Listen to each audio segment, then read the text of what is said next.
درد والی جگہ پر ہاتھ رکھ کے دعا پڑھنا. ٹھیک ہے, اگر کسی کو سر میں درد ہے تو سر پہ ہاتھ رکھ لے, کمر میں تو کمر پہ رکھ. اس جگہ پہ ہاتھ رکھنے سے کیا ہوتا ہے, مریض کو ایک خاص قسم کی تسکین بھی ملتی.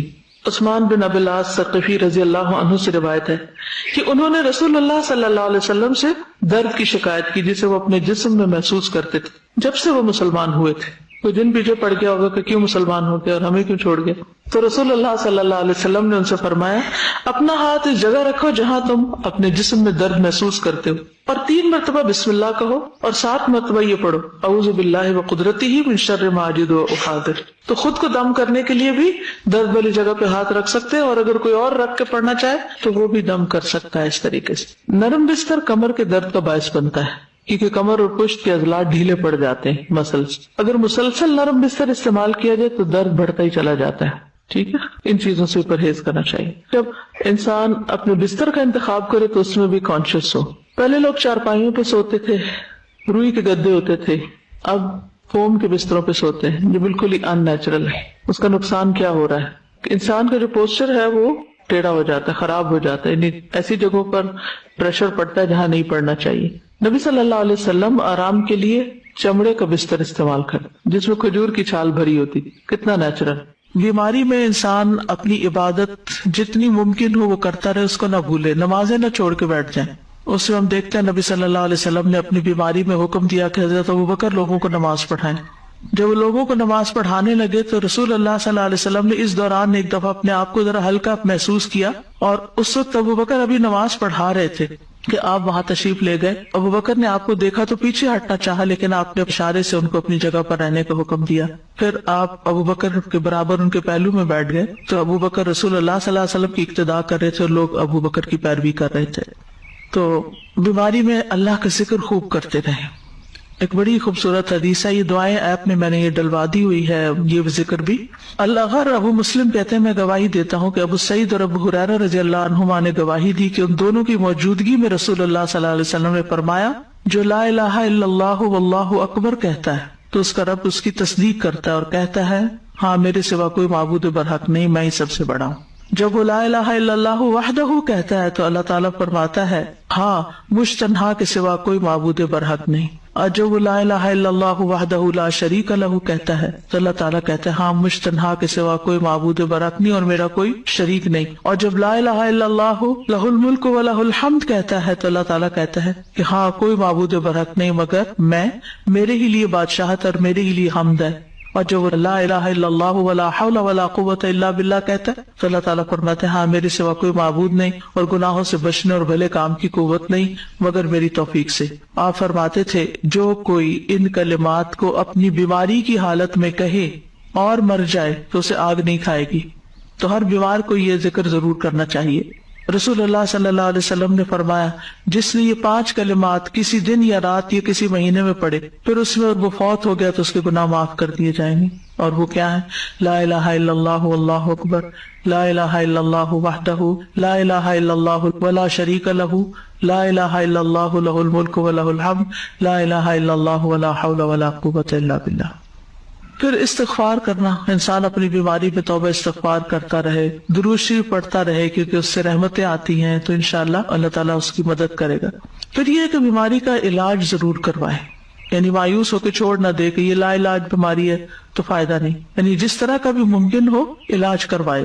کیونکہ نبی صلی اللہ علیہ وسلم نے فرمایا اے اللہ کے بندو علاج کیا کرو, کیونکہ اللہ تعالیٰ نے جو بیماری بھی اتاری ہے اس کے ساتھ اس کی شفا بھی نازل کی ہے سوائے موت اور بڑھاپے کے, یعنی کوئی بیماری بھی لا علاج نہیں.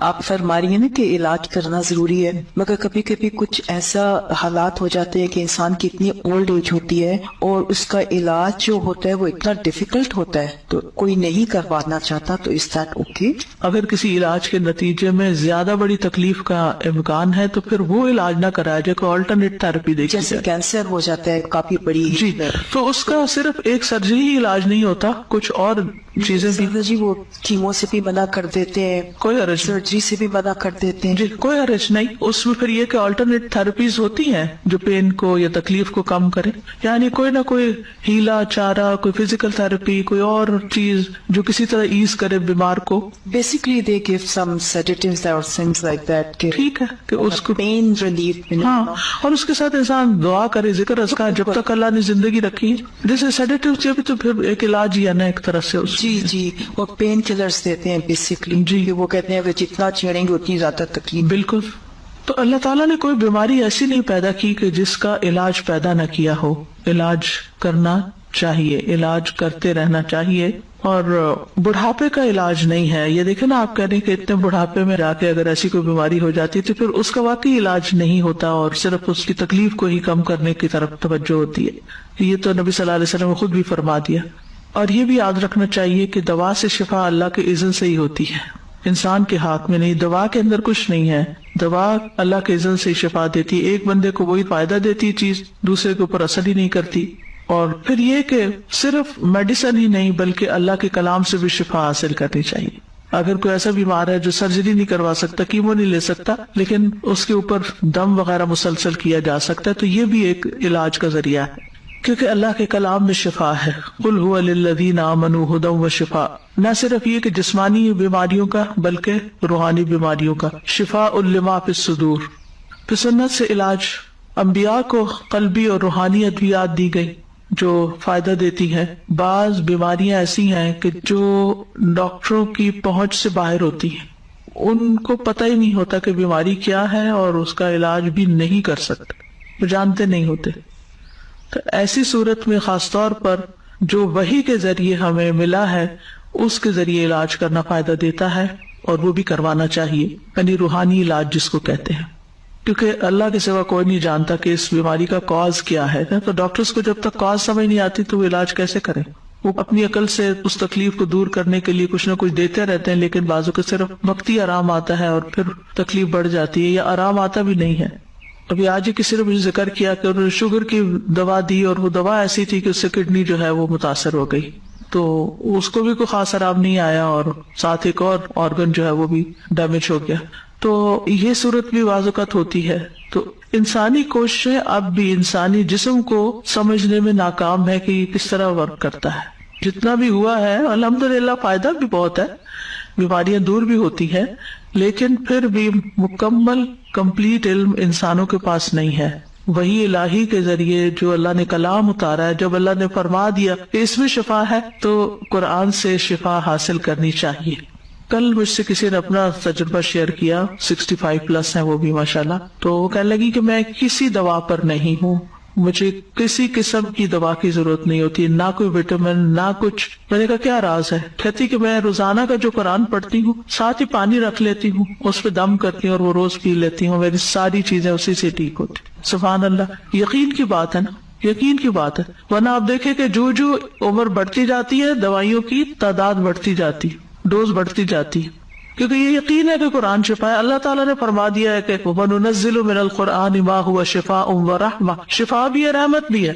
اور پھر یہ کہ قرآن میں سے کہیں سے بھی پڑھ لیں, بعض تو اسپیسیفک آیات تجربے مشاہدے کی روشنی بتاتے ہیں وہ بھی ٹھیک ہے, لیکن ادروائز آپ کہیں سے بھی پڑھ لیں انشاءاللہ آپ کو شفا ہوگی.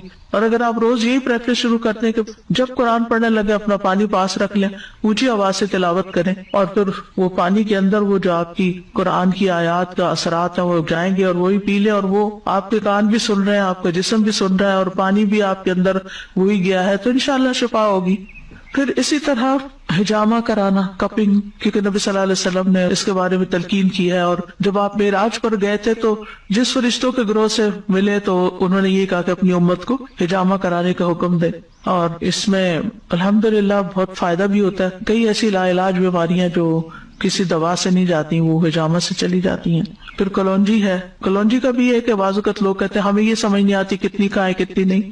آپ بس ایک پنچ روز اگر پانی کے ساتھ لے لیں اور اس نیت کے ساتھ کہ اللہ نے اس میں موت کے سوا ہر بیماری کی شفا رکھی ہے تو اللہ تعالیٰ آپ کو شفا دے گا. ہم نہ تو ڈاکٹر ہیں اور نہ ہی ہم جانتے ہیں کہ کیا چیز کتنی کیا، لیکن چھوٹی سے چھوٹی مقدار سے برکت ہو جائے گی، فائدہ ہو جائے گا، کیونکہ شفا تو اللہ نے ڈالنی ہے نا. ہماری پپی کہا کرتے تھے اللہ تعالیٰ شفا دے تو راکھ کی پڑیا سے بھی ہو جاتی ہے، یعنی اگر اس میں کچھ بھی نہیں ڈلا ہوا راکھ ہی رہا ہے تو وہ بھی کھا لے تو انسان ٹھیک ہو جاتا ہے. پھر اسی طرح شہد اللہ تعالیٰ نے قرآن میں فرمایا ہے کہ فیہ شفاء للناس، اللہ تعالیٰ کی بات تو غلط نہیں ہو سکتی نا. اگر اللہ نے فرمایا کہ فیہ شفاء للناس تو یقین رکھے کہ فیہ شفاء للناس، اس میں شفا ہے لوگوں کے لیے. بس یہ ہے کہ پھر شہد خالص ہونا چاہیے، ورنہ یہ کہ ہم شہد کو